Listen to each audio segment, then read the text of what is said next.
So the fourth thing is obsessed with what people think. The fourth deadliest habit is obsessed with what people think, okay?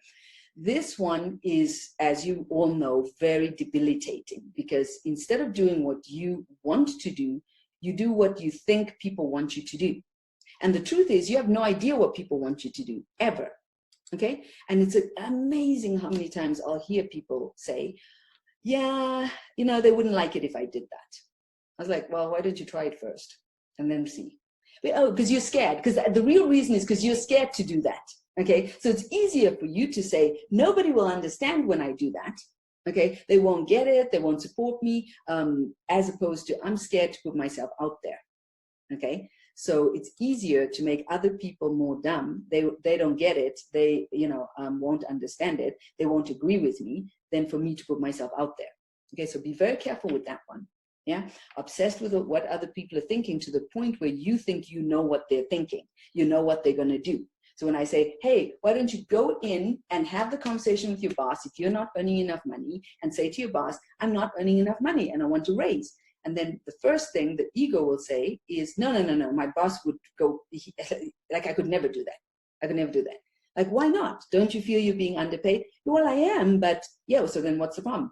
Well, look, they only give 2-3% raises. I'm like, okay, well, but is that enough for you? No. How much raise would you want? 30-40%. Okay, so then go in and ask for that. Oh, no, I can't do that. Because you're scared of what the other person's going to think when you're doing that. Like, how dare you come into this office and ask me for 30-40% raise?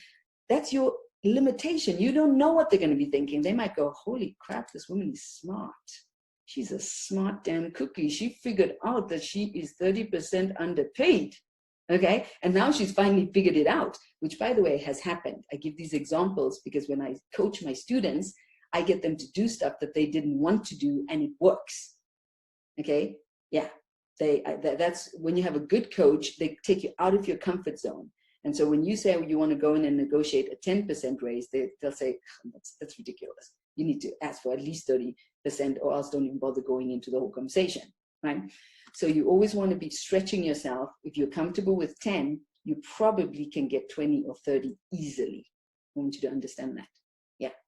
Rather become more obsessed with what you're thinking about you, because that's going to affect your life more. Okay? What you think about yourself is going to affect your life more than what other people think about you.